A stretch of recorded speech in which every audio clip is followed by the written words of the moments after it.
Hola a todos y bienvenidos a la última charla de nuestra tercera edición del Ceiba Dev Fest virtual, un evento para Latinoamérica sobre innovación y tecnología. Bueno, vamos terminando la tarde con estas charlas tan tesas y bueno, yo soy Carolina Orozco, soy consultora en experiencia de usuario y estaré acompañando como moderadora en este espacio. Y ahora bien, para los que no nos conocen, Ceiba Software es una empresa de tecnología e innovación que ofrece servicios de desarrollo de software a la medida, diseños centrados en el usuario y agilidad. Bueno, les recuerdo que todas las charlas del día de hoy quedarán grabadas en nuestro canal de YouTube para que se las repitan las veces que quieran y se vean las que se perdieron. Bueno, Ceiba Dev Fest es un evento que se ha realizado por 10 años y en ediciones pasadas se había llevado a cabo de manera interna con nuestros colaboradores, pero hace 2 años a petición del público lo liberamos para toda la comunidad. Bueno, estas charlas hoy las estamos repartiendo en 3 bloques. Entonces tenemos el canal técnico, el canal metodológico más UX y el canal mix. También los invito para que nos compartan cómo se han sentido en este DevFest, qué aprendieron, para que nos mencionen con @Ceiba Software y el hashtag CeibaDevFest. Ahora sí, bueno, entonces cuando vayan a disfrutar de este espacio, bueno, ya están disfrutando de este espacio, entonces una recomendación es que se ubiquen en un lugar tranquilo donde no tengan distracciones y se puedan sollar todo este espacio tan bueno que ya vamos a terminar en esta tarde. Y los invito para que dejen todos sus comentarios en la cajita del chat de la transmisión. Ahora sí, le doy la entrada a John. Hola John, ¿cómo estás? Hola, Caro. Muy bien, ¿y tú? Muy bien. Bueno, hoy vamos a hablar sobre microfrontends, ¿cierto? ¿Cómo vamos con ese tema? Pues es el último, vas a cerrar. Abrir y cerrar, porque también me tocó por la mañana ahorita apertura con realidad digital. Vamos con toda. Ah, sí, también te vimos en Realidades Digitales, muy buena esa charla, pero no vas con toda, entonces también nos vas a tener hoy encarretados cerrando. Y bueno, tu tema es, los microfrontends se han convertido en una tendencia a lo largo de los últimos años al ser una herramienta que facilita el desarrollo de grandes plataformas, al separar responsabilidades en múltiples equipos, permitiendo también la reutilización y mantenibilidad de las mismas. Súper con esa charla entonces. Y antes de darte la palabra, voy a hablar un poquito de ti. Y John Edison es arquitecto desarrollador frontend con experiencia en el área de desarrollo web y móvil y es un apasionado de la exploración de nuevas tecnologías y la constante mejora de técnicas de desarrollo. Y en definitiva, todos nuestros speakers hoy han sido unos apasionados y lo hemos visto. Bueno, bienvenido. Vale, muchas gracias. Bueno, entonces hoy vamos a hablar de lo que es la arquitectura de microfrontends. Pues primero que todo me presento. Yo soy John Edison Giraldo, soy arquitecto desarrollador ya hace más de un año larguito. Soy ingeniero de sistemas, soy desarrollador frontend, también desarrollo backend y ahorita manejo lo que es el stack de Azure. También desarrollo para lo que es realidad digital. Si de pronto pudieron estar esta mañana en la charla, que también estuvo muy chévere. Si no, de pronto, pues por ahí queda esto en el canal de YouTube para que vayan a verla luego. Y pues he hecho en lo que llevo carrera desarrollos muy chéveres, muy bacanos y con tecnologías muy innovadoras como lo que son los microfrontends, que es justamente lo que venimos a ver hoy. Entonces, ¿qué vamos a ver hoy? Pues vamos a primero hacer una introducción por encimita a lo que es el diseño atómico, que pues es una base que necesitamos para comprender un poquito en concepto de lo que van a ser los microfrontends, desde qué punto algo se puede comenzar a llamar microfrontend y hasta qué punto no lo es. También vamos a ver lo que son los drivers arquitectónicos y los atributos de calidad que están asociados a la tecnología de los microfrontends. Después ya nos vamos a meter de lleno en lo que son los microfrontends, qué problemas resuelven, qué tipos de arquitectura podemos encontrar acá Esto va muy basado dependiendo de la conformación de los equipos que estemos teniendo. Luego vamos a pasar con lo que son la orquestación y la comunicación de microfrontends. Y pues por último, la gran pregunta de cuándo utilizar microfrontends y cuándo no utilizarlos. Entonces, para ir metiéndonos un poquito, vamos a ver lo que son los drivers y atributos de calidad. Entonces, sabemos que en lo que son las arquitecturas modernas, básicamente se basan en 7 drivers arquitectónicos que son, por ejemplo, la arquitectura debe ser centrada en el usuario, debe ser extensible y evolucionable, debe ser elástica y escalable, debe ser resiliente, debe ser autodiagnosticable, debe ser segura y debe ser analítica. Entonces, estos son los 7 drivers que las arquitecturas modernas se enfocan cada vez a mejorar. Cada uno de estos drivers pues tiene asociados ciertos atributos de calidad y pues en este caso, en el caso de los microfrontends, nos vamos a centrar en 3 de estos drivers arquitectónicos. Estos 3 drivers son el que es una arquitectura extensible y evolucionable. Y pues los atributos de calidad que nosotros asociamos con esto son la mantenibilidad y la reutilización. Eh, para explicarles un poquito por encima, pues básicamente los microfrontends nos ayudan a que gracias que los equipos son muy especializados, que los equipos están trabajando en módulos independientes, se puede hacer un software muy mantenible y es reutilizable porque pues yo puedo pasar un microfrontend de un lugar a otro. Ahorita nos vamos a meter un poquito más en esto, entonces de momento vamos pasando un poquito por encima. Los microfrontends también tienen muy beneficiada la parte de la escalabilidad y también se apoyan mucho lo que es la resiliencia. Básicamente mejoran mucho en cuanto a lo que es la facilidad de pruebas, al yo tener todas las pruebas distribuidas y enfocadas únicamente en lo que cada microfrontend requiere. Y lo que es la disponibilidad, pues porque básicamente, de hecho, ahorita como lo vamos a ver, los microfrontends toman este atributo, se lo roban de lo que son las arquitecturas de microservicios y vamos a ver cómo es que estos nos ayudan a mejorar la disponibilidad de una forma impresionante en nuestras aplicaciones. Entonces, aquí es donde ya podemos pasar a qué es el diseño atómico. El diseño atómico o atomic design, pues básicamente es una tendencia de diseño que surge con el propósito de hacer una descomposición a nivel de frontend de todos los elementos que nosotros podemos encontrar, ya sea en una página, ya sea una aplicación, o una aplicación móvil o una aplicación de escritorio, en donde estemos, nosotros podemos descomponer el diseño de la aplicación de forma que nos quede distribuido en estos elementos. Estos son los elementos que propone el diseño atómico. Los primeros son los átomos. Un átomo, pues básicamente es la unidad irrompible, la que yo no puedo descomponer, la que yo de ahí para adentro no puedo sacarle más componentes. Es la unidad básica que existe. Un átomo puede ser un texto, un botón, un label. Básicamente son esas unidades de las cuales yo para adentro no puedo descomponer mucho o prácticamente nada. Las moléculas ya son, tal como en química, cuando cogemos estos átomos, los agrupamos y los correlacionamos entre ellos para formar un conjunto mayor. Puede ser, imaginémonos, si yo tengo un input, el input sería un átomo. Si yo tengo un botón, el botón sería otro átomo. Pero cuando yo cojo una cajita y junto ese input con ese botón, yo ya estoy consiguiendo una molécula. Yo ya estoy relacionando ese input con ese botón y le estoy dando un sentido de que ese botón alguna acción realiza que tiene que ver con ese input, ya sea o que lo limpie o ya sea que envíe un formulario o algo por el estilo.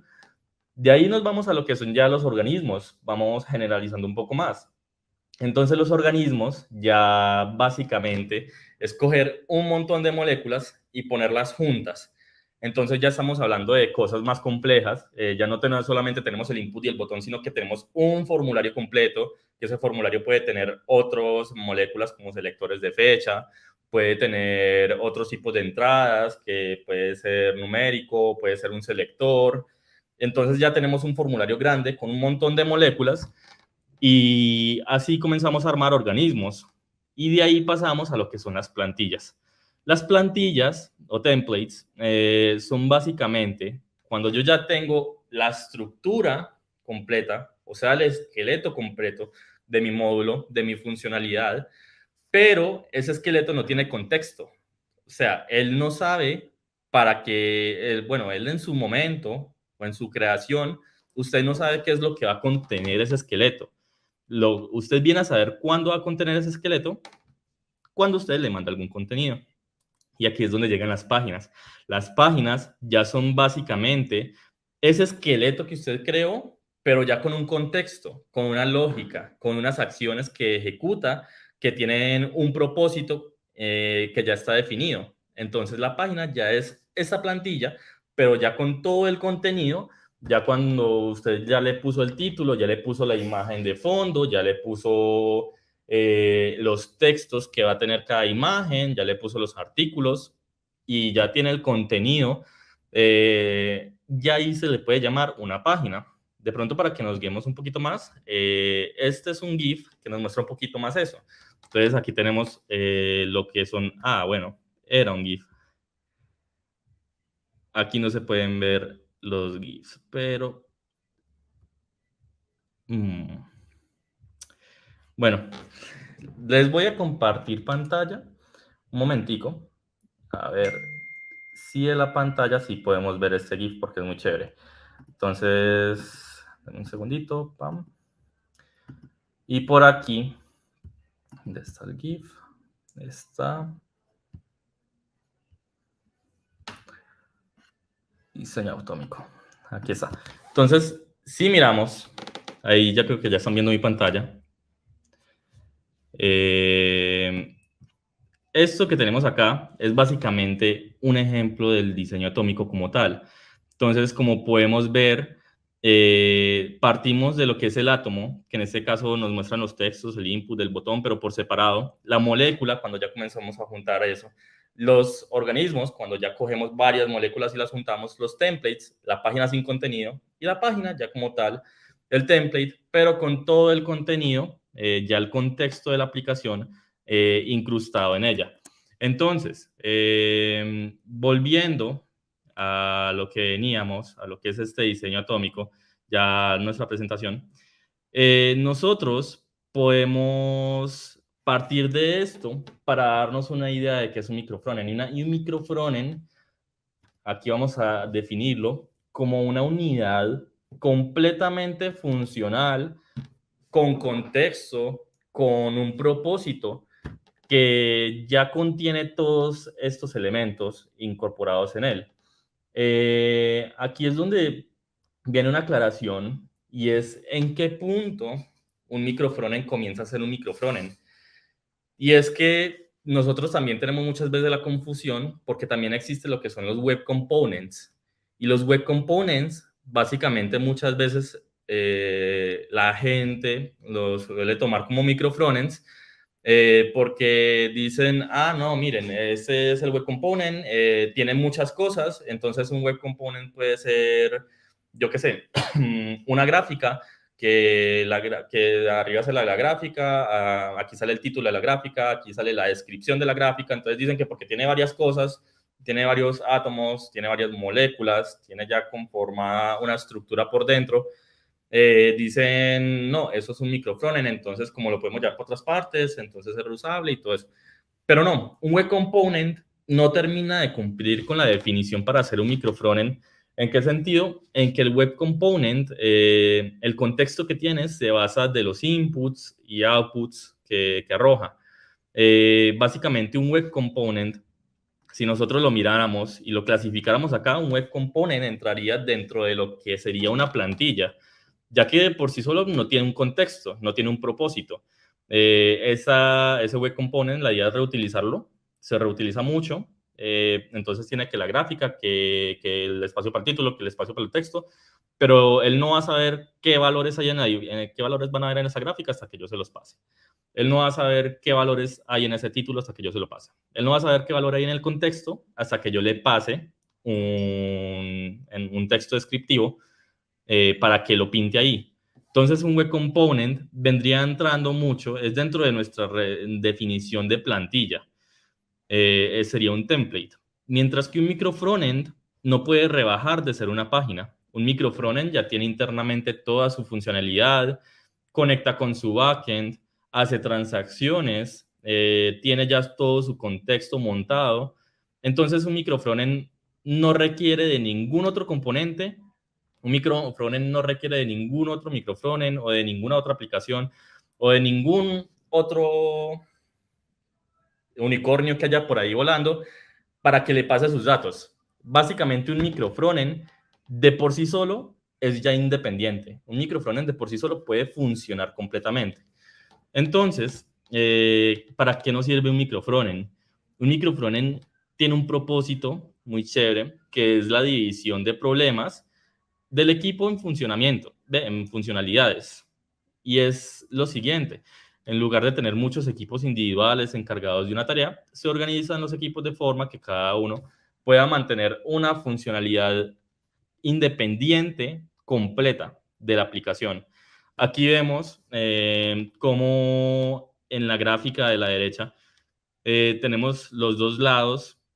Al lado izquierdo podemos ver que hay múltiples equipos. Hay un equipo de frontend que tiene solamente desarrolladores frontend. Hay un equipo de content service que tiene estos tres desarrolladorcitos que están de azul, que manejan los servicios. Hay otro equipo de servicios de atributos. Hay otro equipo del servicio de pagos, que básicamente son múltiples backends, pero pues cada uno tiene su propio equipo de trabajo. Luego tenemos un equipo de negocios y un equipo de operaciones de plataforma. Entonces todo está separado. Mientras que la idea de los microfrontends es que estos equipos se organicen por funcionalidades. Entonces, al organizarlos por funcionalidades, nosotros tenemos el equipo Inspire, que básicamente ya tiene todo lo que necesita para solito el equipo funcionar hacia un solo objetivo, que es el de la funcionalidad de Inspire.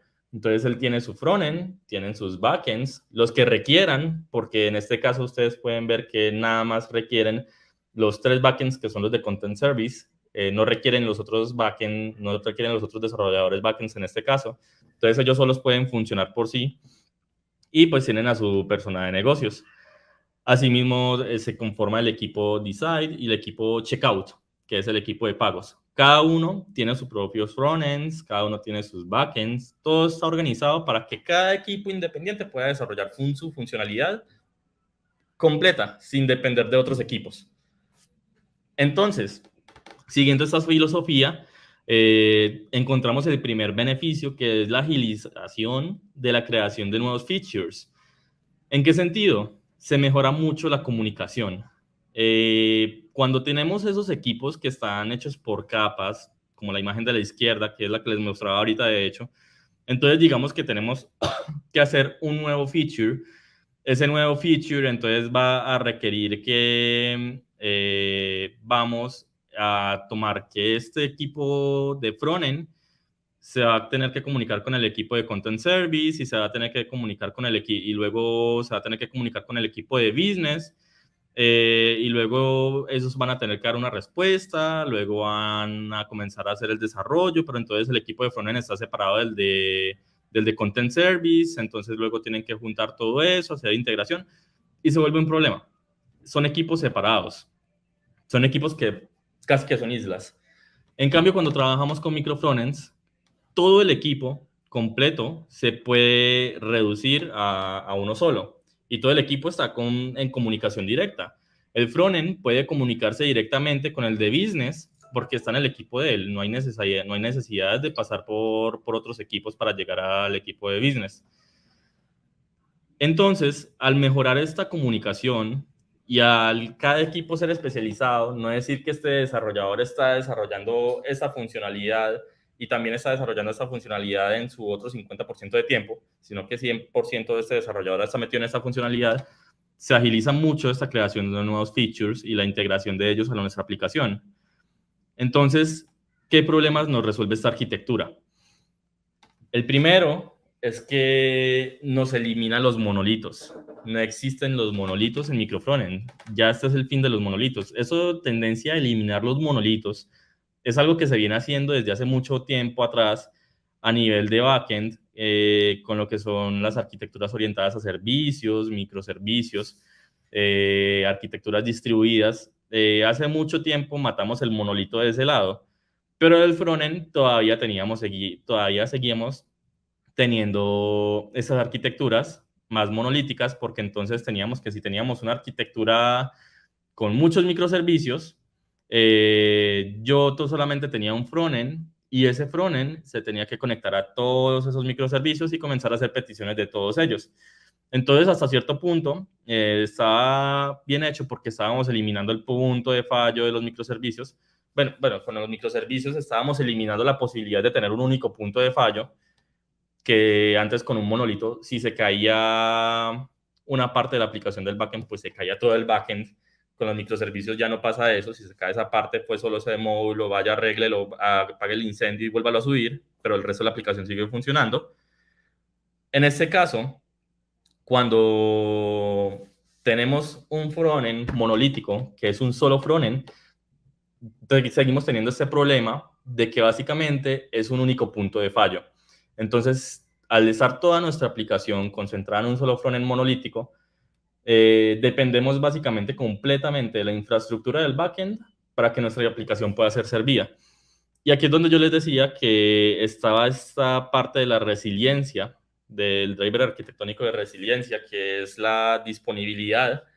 Y es que los microfrontends ya lo que hacen es que, como lo vemos en la parte de abajo, en la segunda imagen, lo que hacen es que cada backend puede tener un frontend y asimismo básicamente agrupamos todo por funcionalidad, así mismo como lo hacemos con los microservicios. Entonces yo digo, listo, esta es mi microaplicación y mi microaplicación tiene este frontend con este backend, con este microservicio o con esta lambda, la que llama o lo que sea, y con esta base de datos. Y así completamos completamente la filosofía de microservicios, desde el backend hasta el frontend. Entonces, en este caso ya no hay un único punto de fallo, y así, si por alguna razón se llega a caer el microfrontend B, entonces se cayó el microfrontend B, pero el microfrontend A, C, D y E siguieron funcionando. Entonces, a nivel de frontend, la aplicación no se vio afectada por completo, nada más se cayó un 25% de la aplicación, que era ese microfrontend B, pero el resto de cosas siguieron funcionando.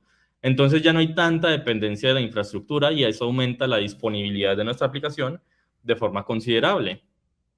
Aquí, como les decía, básicamente la toma de decisiones, al tener estas microarquitecturas, como les decía hace un momentico, pasa a ser una toma de decisiones locales. Básicamente, con el enfoque de microfrontend, todos los equipos tienen control total de su stack tecnológico, o sea, su microarquitectura, su burbujita donde ellos están metidos, pero ellos tienen el dominio completo de su aplicación o al menos de la funcionalidad a la que le están desarrollando. Esta autonomía les permite tomar decisiones de tecnología, no tienen que coordinarse con otros equipos, lo único que tienen que asegurarse es que sean compatibles con las convenciones entre equipos previamente acordadas, o sea, que haya una comunicación clara entre ellos, pero no haya dependencia. Entonces, esto nos permite tener un muy bajo acoplamiento dentro de nuestras aplicaciones. Y como podemos ver en la imagen, aquí ya está un poquito más desglosado ese concepto de microarquitectura. Entonces, por ejemplo, miramos en el primer cuadrito, hay una base de datos en Postgres con un backend en Ruby y un front en React. Entonces, en el segundo cuadrito tenemos que la segunda microaplicación es una base de datos en Mongo con un backend en Spring Boot y un front en React. Tiene el mismo frontend, pero pues podemos hacer la diferenciación de tecnología en el backend y en la base de datos. No hay compromiso, o sea, cada una puede funcionar independiente y cada una puede tomar sus propias decisiones y eso ayuda mucho a agilizar el proceso de desarrollo en los equipos. Asimismo, no depender de una sola tecnología. Si por alguna razón llegaron desarrolladores nuevos a nuestros equipos y esos desarrolladores, digamos, van a trabajar en una nueva funcionalidad, pero esa funcionalidad por algún motivo de incompatibilidad o algo, se debe trabajar en X tecnología, no hay problema, se hace y listo. Entonces, simplemente, si llegó el día en que, listo, entonces este frontend lo tenemos que hacer en Vue, pasa lo del tercer cuadrito. Entonces el tercer cuadrito, a diferencia de los primeros dos que están en React, está en Vue.js, utiliza GraphQL y se conecta a algunos microservicios y tiene una base de datos en MySQL y un storage de archivos en S3. Y asimismo el último tiene el stack de React, pero que hace todo lo mismo y pueden en cualquier momentico decir, listo, vamos a hacer un cambio de framework. En esta última microaplicación que tenemos, vamos a cambiar de React a Elm, ¿cierto? Y entonces vamos a ver cómo hacemos el cambio de ese framework. Listo, solamente concentrémonos en esta microaplicación, en la parte de la vista o en la parte del frontend que está para esta microaplicación. No nos tenemos que poner a tocar el resto. Entonces la migración se facilita, la migración se hace de una forma rápida, se hace efectiva y se hace sin depender de otras funcionalidades. Entonces no nos tenemos que arrastrar a todo el frontend, a toda la aplicación frontend completa, solamente para migrar un pedacito. Esto es uno de los beneficios que tienen los microfrontends. ¿Qué tipos de microfrontends hay?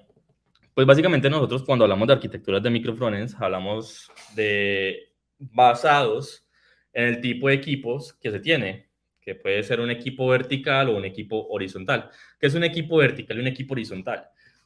Como ya les venía introduciendo un poquito el concepto, básicamente llamamos a un equipo vertical cuando un equipo está conformado de forma que todas las funcionalidades, bueno, que la funcionalidad que se está desarrollando, el equipo completo puede asumir la responsabilidad de esa funcionalidad, que no haya necesidad de depender de otros equipos. Entonces, como por ejemplo vemos acá, si nos vamos a la definición vertical, hay 3 equipos, el equipo A, el equipo B, el equipo C, están en amarillo, rojo y moradito. Y ahí por ahí nos dice una recomendación que dice evitar los equipos horizontales como estos, cuando dependen unos de otros. Entonces, ¿cuándo se puede considerar una arquitectura de microfrontends vertical o horizontal? Básicamente, cuando nosotros en el microfrontend que tenemos desarrollado, podemos asumir que es una funcionalidad completa de nuestra aplicación. No que un horizontal, no como un horizontal, que un horizontal ya sería donde nosotros tenemos una funcionalidad, pero esa funcionalidad está repartida en varios microfrontends. O sea, imaginémonos lo siguiente. Digamos que yo dentro de una página tengo un dashboard, una zona de gráficas. Abajito tengo una zona que da información textual y por el ladito de acá tengo una zona que me va a proveer otra información visual, pero referente a otro sistema que no es el mismo de las gráficas de arriba.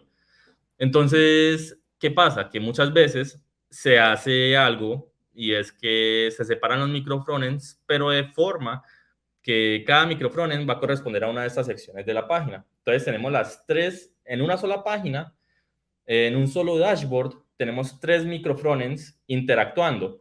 ¿Y qué problema nos trae esto? Si la arquitectura de microfrontends busca eliminar el acoplamiento, nosotros al hacer esta metodología de trabajo horizontal, lo que estamos es aumentando el acoplamiento. Porque, ¿qué pasa? Digamos que el microfrontend de arriba, que tiene las gráficas, depende del microfrontend de abajo, que tiene la información textual. ¿Por qué? Porque el microfrontend de abajo hace un fetch al servidor, se trae la información y se la pasa al de arriba para que la grafique, ¿cierto? Entonces se crea una dependencia dentro de estos 2 microfrontends dentro de la misma página.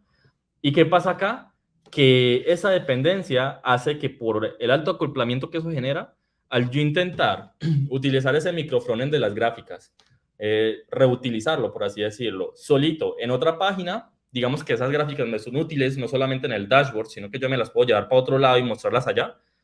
Ese microfrontend no va a funcionar a menos que no esté en la misma página que el otro microfrontend que es el que trae la información.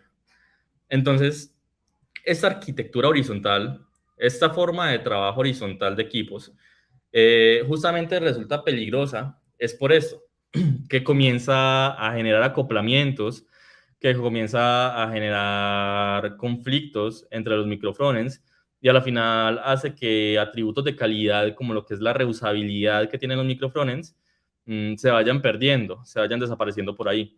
Entonces, siempre hay que mantener la idea de que un microfrontend por sí solo, independientemente de lo que pase, si se saca de donde está, si se manda para otro lado, si se va a reutilizar en varias partes, él por sí solo pueda funcionar. Por eso él debe tener el contexto completo de lo que hace.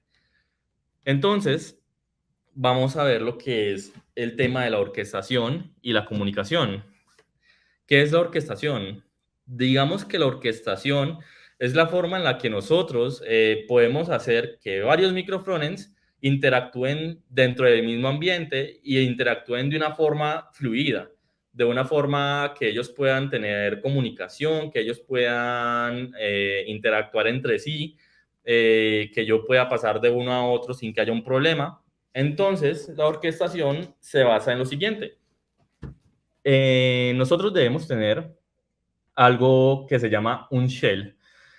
Un shell básicamente es como el frontend padre de toda la aplicación. Si yo tengo muchos microfrontends, esos microfrontends deben estar contenidos en algún punto, porque yo no voy a ingresar como un usuario a cada microfrontend por independiente. Eso sería como ingresar a varias páginas web, no es el propósito. La idea es que yo ingresando a una sola página, yo pueda tener acceso a todos los módulos, donde cada uno de esos módulos sea un microfrontend. Entonces, para esto surgen herramientas para la orquestación de estos microfrontends. Por ejemplo, ay, espérate que se me activó el Siri. Por ejemplo, tenemos lo que es la estrategia de módulos federados de Webpack. Está Single SPA, se puede hacer orquestación a través de iframes para yo incluir varias páginas dentro de una página. Se puede hacer la orquestación a través de Nginx, se puede hacer a través de Web Components, se puede hacer a través de monorepos o tener algún orquestador personalizado. Aquí podemos ver en la imagen, por ejemplo, hacia el lado izquierdo, tenemos cada uno de los microfrontends, el microfrontend A, el microfrontend B, el microfrontend C, que pues internamente funcionan cada uno de forma independiente. Cada uno funciona como una aplicación completa y cada uno no depende de los otros. ¿Qué pasa? Que en el momento en que yo voy a lanzar esto a producción, cada uno pues claramente pasa por su pipeline, sale a producción, pero cuando una persona va a acceder a ellos, tiene que accederlos no a través de la URL de cada uno de los microfrontends, sino que entra una sola URL, que es la del shell, que básicamente sería ese cuadrito negro que está a la derecha en todo el final, y ese shell ya contiene estas tres aplicaciones que están en producción, microaplicaciones, mejor dicho. Básicamente el shell sería el punto de entrada, el entry point, el punto donde yo llego, entro ahí y yo puedo decir, listo, aquí yo quiero coger para tal módulo, muéstrame tal cosa y va a cargar esa microaplicación. Y aquí, en esa imagen me gusta mucho porque podemos ver algo muy particular que es uno de los más grandes poderes que tiene microfrontends, la arquitectura de microfrontends. Y es que la arquitectura de microfrontends nos hace independiente de la tecnología. Entonces, ¿qué pasa? Que yo puedo tener un microfrontend en Vue, otro microfrontend en Angular y otro microfrontend en React. Y sin importar en qué idioma estén los tres, el shell los va a orquestar y los va a unificar y los va a poner como uno solo. La estrategia que más me gusta acá es la de módulos federados de Webpack. Básicamente, ¿qué son los módulos federados? Una estrategia de módulos federados es una estrategia mediante la cual, a través de Webpack, uno puede jalar bundles, o sea, compilados de otra aplicación e incorporarlos a la aplicación de uno, tal cual como si fueran una sola aplicación. Es algo muy chévere y aquí les voy a mostrar un ejemplo. Este ejemplito es un sitio web que, como vemos acá, este que les estoy mostrando es un shell. Este shell se encuentra en este momento corriendo en el localhost, en el puerto 4200, ¿cierto? Y vemos que en la parte de arriba hay un navbar que tiene unas URLs a React, a Vue, a Angular y a un dashboard. Resulta que yo tengo unos microfrontends corriendo ahí y, por ejemplo, uno de los microfrontends es este. Miremos que este microfrontend de momento no está incluido en el shell. Este microfrontend, si miran la URL, está en un puerto distinto, está en el puerto 4500. Este está corriendo solito, está independiente, está ahí, está volando, pero miren que por sí solo, él corre completamente bien, él funciona y él comprende su propio contexto. Es más, cuando él está solo, él en lugar de utilizar, bueno, ahí como lo podemos ver, él está utilizando el app component internamente del mismo. Y adentro está utilizando un componente que se llama componente home, que es ese naranjadito, que es interno del propio microfrontend. Entonces, ¿qué pasa? Lo bacano es que este funciona solo. Este shell funciona solo. Lo bacano es cuando yo agarro y hago esto. Y le digo, listo, en este le di clic sobre el botoncito de Angular y me mandó a esto. Entonces, ¿qué pasó? Miren que yo estoy en el 4200, pero estoy en la ruta /angular/home. ¿Qué pasa? Que la ruta /angular me llevó dentro del shell a que me cargara ese microfrontend. Y le dije al microfrontend, pille, usted hágame el favor y no cargue con su app component, sino que cargue dentro del contenedor que yo le estoy dando, que es el shell. Y ahí cargo el componente de soy tu componente home del microfrontend, que es ese componente naranjadito. ¿Cómo se hace esto a nivel de código? Pues es realmente sencillo. En el router del shell, nada más tenemos esto, que a través de Angular Architect /Module Federation, podemos llamar estas rutas y hacer una carga perezosa de forma remota.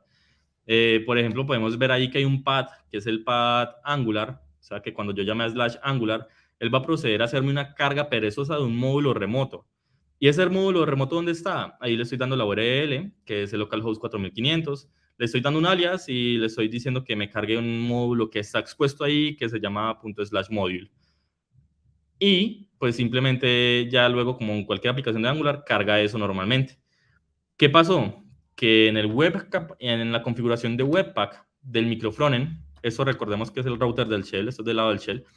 En el microfrontend, yo lo único que hice fue decirle en la configuración del Webpack que, hola, con el Module Federation plugin, o sea, con el plugin de módulos federados de Webpack, yo me voy a llamar con este alias, mftest, voy a exponer a través de un archivo que se llama remoteentry.js.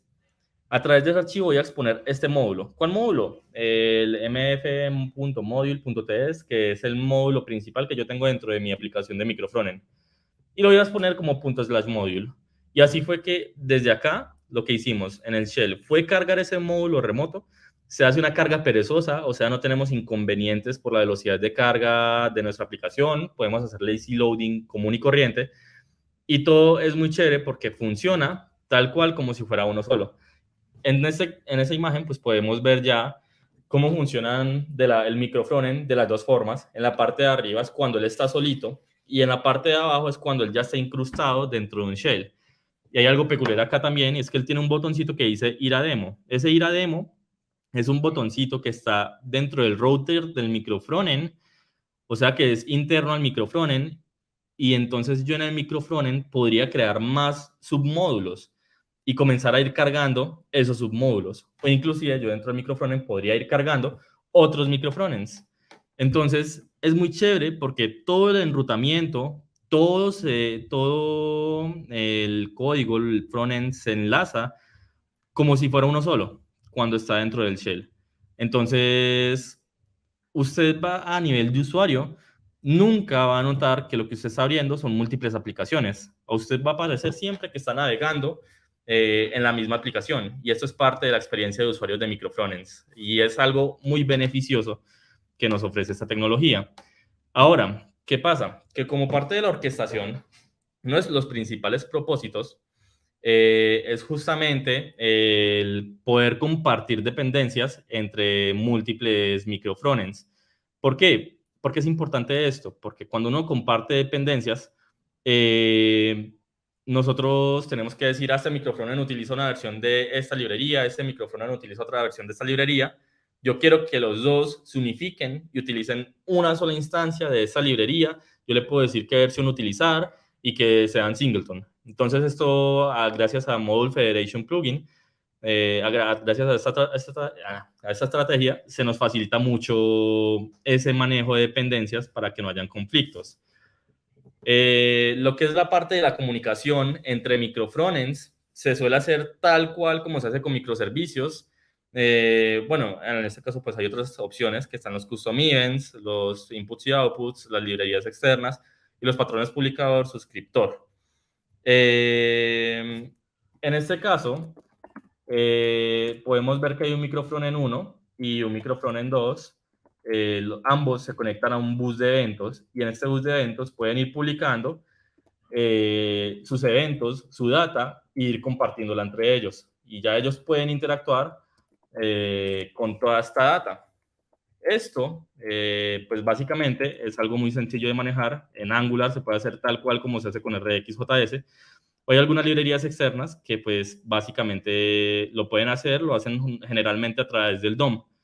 Esta técnica de hacer a través del DOM, la verdad que no me gusta mucho. Hay una librería, por ejemplo, por ahí que nosotros utilizábamos al principio, que luego se deprecó, que lo hacía a través del DOM, pero si usted abría el DOM, si usted abría el inspector de elementos, abría el listado del DOM y comenzaba a mirar cosita por cosita, eventualmente se iba a encontrar con un objeto donde iban guardando todos los datos que usted se compartía entre un microfrontend y otro.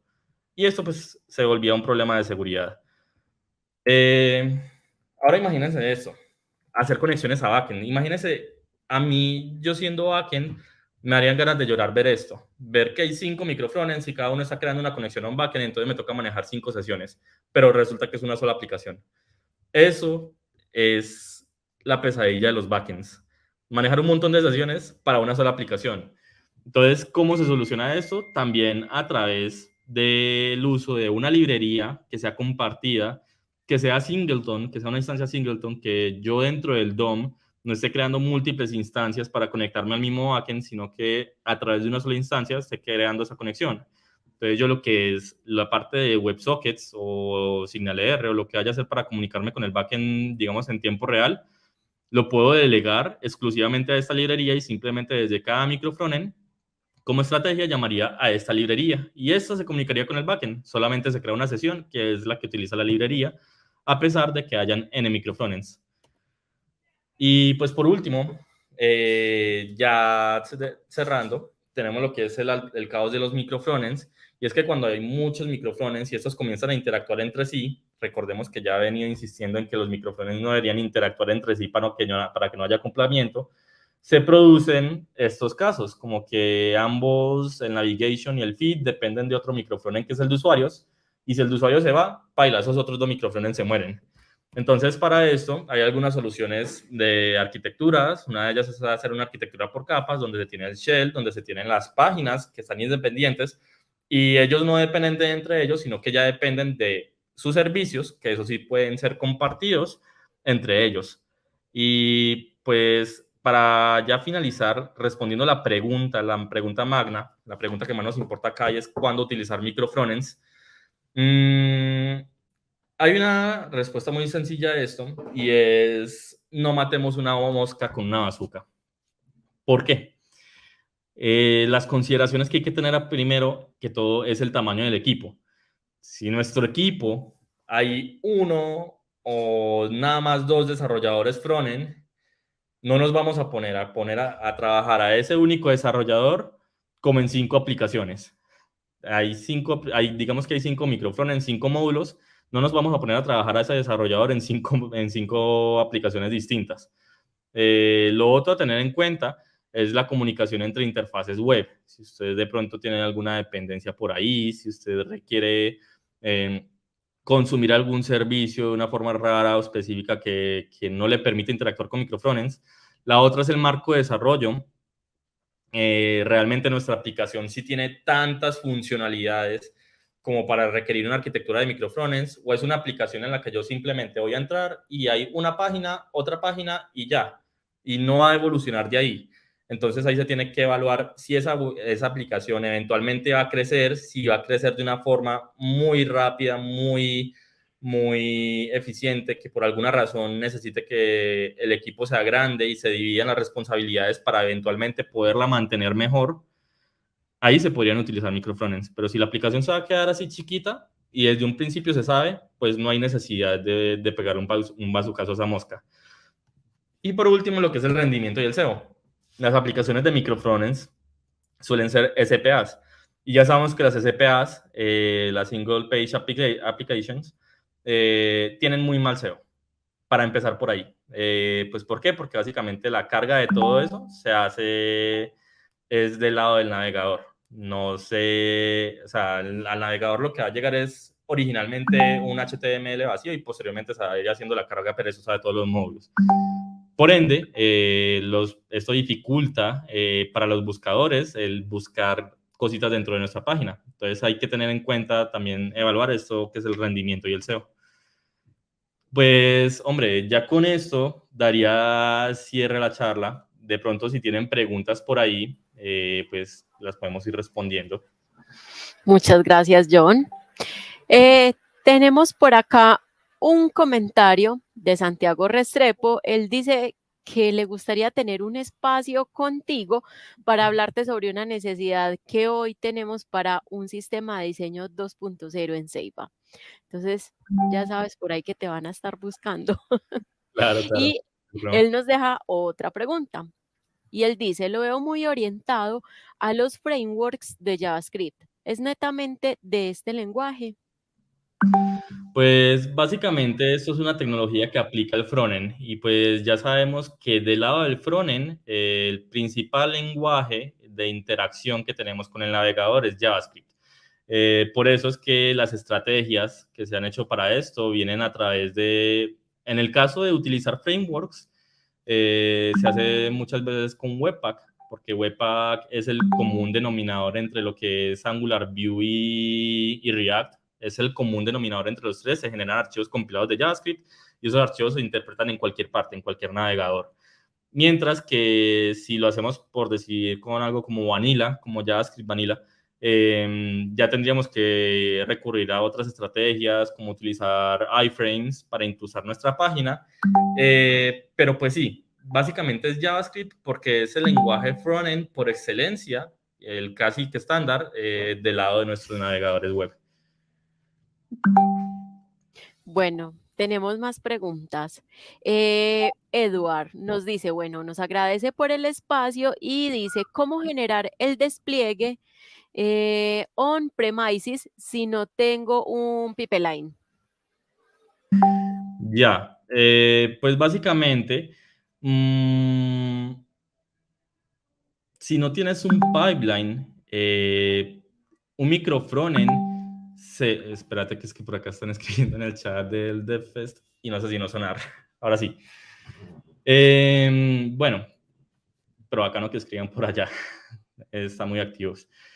Pues básicamente, si tú vas a hacer un despliegue y no tienes un pipeline aún para ello, el despliegue de un microfrontend realmente no es nada problemático. Es el mismo despliegue de una aplicación normal.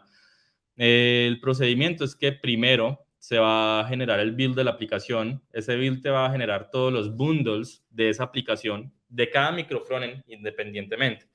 Tú vas a publicar esos microfrontends tal cual como lo haces con una aplicación normal. Puede ser un servidor de archivos estáticos o pues ya si tú lo quieres publicar en un servidor con un Nginx, lo puedes publicar ahí. El punto es que tú sepas dónde está cada uno. Cada uno, pues la idea es que esté en un punto distinto. Si es un S3, que cada uno tenga su propio contenedor de S3. Si es yo que sé, un blob storage de Azure, puede estar cada uno en su blob storage de Azure. Y luego, el que importa es el shell. El shell vas a hacer el mismo procedimiento, se buildea, se compila, se suben los archivos de JavaScript que genera y lo único que se va a tener en cuenta es que al momento de compilar, en tus variables de entorno hayas configurado correctamente estos puntos donde están desplegados cada uno de estos microfrontends. Entonces, básicamente el despliegue no tendría mayor complejidad en caso pues de no tener un pipeline que los orqueste. Hay estrategias, ahora eso es otro punto que me gustaría tocar, o de pronto ya más adelante se podría hacer una charla de eso, y es que en cuestiones de DevOps, las estrategias de pipelines para microfrontends también pueden ser un poquito especializadas, pueden tener un poquito de complejidad, porque ya cuando se despliega una aplicación, tú tienes que garantizar que todos los microfrontends estén desplegados en su última versión. Entonces, si despliegas uno nuevo, vas a tener que desplegar el resto. y eso se vuelve un problema para manejar cuando la aplicación está muy grande. De pronto luego se podría hacer una charlita acerca de eso. Claro que sí, puedes dar tu charla en nuestro Meetup y allí todos pueden unirse a esta charla y solucionar esas dudas. Sí. Bueno, y Jesús nos pregunta, buenas tardes, una consulta. ¿Qué estrategia utilizar respecto al CSS, el manejo de estilos comunes entre los diferentes MF para evitar colisión de estilos, etcétera? Acá hay una cosa, y es que nos llegó a pasar al inicio cuando estábamos comenzando a trabajar con esto dentro de un cliente, y es que con CSS, en cuanto hablamos de microfrontends, hay una peculiaridad, y es que, por ejemplo, las dependencias se van a manejar dándole prioridad al microfrontend de mayor grado, o en este caso sería el shell. Entonces, si por decir tú en tu aplicación instalas un framework de CSS, digamos en un microfrontend instalas Bootstrap 4, en otro microfrontend instalas Bootstrap 5, en otro microfrontend instalas otro Bootstrap 5, y en el shell está contenido Bootstrap 5, eso va a forzar a que todos los microfrontends que se integren a él trabajen con Bootstrap 5, y ahí va a haber una colisión. ¿Con cuál? Con el que estaba con Bootstrap 4. Los dos que estaban con Bootstrap 5 van a funcionar igual. El que estaba con Bootstrap 4 vas a tener un problema ahí. Y esto es algo muy importante a tener en cuenta a la hora de trabajar con microfrontends, y es que en cuanto a todas nuestras dependencias, tanto de CSS como las dependencias de NPM, la idea es que todas ellas estén trabajando en las mismas versiones. De hecho, justamente por eso en la presentación les mostraba ahorita un pedacito de código que era donde se manejaban las dependencias, y ahí había un campo que era el strict version, y ese campo lo que hacía era forzar a que si un microfrontend se estaba intentando conectar hacia el shell y no tenía esa versión específica de la dependencia, entonces te iba a tirar un error y no lo iba a dejar conectarse. Entonces es muy importante a la hora de utilizar estas hojas de estilos, eh, tener muy en cuenta esta propiedad de los microfrontends, de que siempre se va a utilizar las dependencias que hayan en el punto más alto de la cadena, que en este caso sería el shell. Ya si el shell no tiene esa dependencia, pues él comienza a utilizar las dependencias de los hijos. No sé si eso ya responde a tu pregunta. Bueno, él la complementó en realidad. Él decía cómo se haría para quizás tener una única hoja de estilos con todos esos estilos globales comunes. Bueno, en ese caso, tú podrías tener, a ver, tú podrías montar esa hoja de estilos en el shell y comenzar a utilizar esos estilos en cada microfrontend, y no había problema al momento de que se integraran. ¿Cuál sería el problema? El problema sería cuando tú estuvieras trabajando cada microfrontend de forma independiente. Imagínate que toda tu hoja de estilos está contenida en el shell y listo, y tú quisiste reutilizar esa hoja de estilos. Mientras toda la aplicación esté corriendo dentro del mismo shell, va a funcionar perfecto. Todos los microfrontends van a poder acceder a la misma hoja de estilos de forma global. Pero en el momento en que tú saques esa hoja de estilos del shell y vayas y le digas a ese microfrontend, yo quiero montarlo acá, este no es el shell suyo originalmente, pero pues yo quiero que usted funcione acá, le tocaría hacer una de dos cosas. O migrar esa hoja de estilos para el otro shell, o tener una copia de la hoja de estilos en el microfrontend. No hay problema realmente con tener estas copias en los microfrontends, porque de hecho esa es justamente la intención, de que ellos puedan funcionar de forma independiente. Entonces, ¿qué pasa? Si ese microfrontend lo pasas para otra parte, él va a poder funcionar de forma independiente teniendo su hoja de estilos adentro, y si lo pasas para el shell, pues va a funcionar con la hoja de estilos del shell, que puede ser la misma o puede ser distinta, pero va a funcionar con la del shell. ¿Y qué va a pasar luego? Que ya tú puedes utilizar ese microfrontend por fuera, ¿cierto? Y las dependencias, tú dirás, pero es que le estoy agregando más carga porque entonces tengo esa hoja de estilos en el microfrontend y tengo esa hoja de estilos en el shell. Entonces, cuando vaya a meter ese microfrontend en el shell, ¿se va a cargar dos veces esa hoja de estilos? Pues no, resulta que eso no va a pasar. Porque gracias a Webpack, esas hojas de estilos, esas dependencias externas, cuando se cargan, se crean instancias singleton de esto. Entonces, básicamente, cuando tú cargas una dependencia dentro de un microfrontend y esa dependencia ya está cargada en el shell, él simplemente va a ignorar esa dependencia y va a tomar la instancia del shell. Y Webpack va a hacer la magia. Webpack se va a encargar de todo. Bueno, creo que podemos responder esta última pregunta que nos hace Eduard. Con respecto a la respuesta de CSS de Jesús, en el caso de usar un framework de estilos, por ejemplo Angular Material, ¿lo instalaría en el shell y los demás MF lo heredan o se instala en cada MF?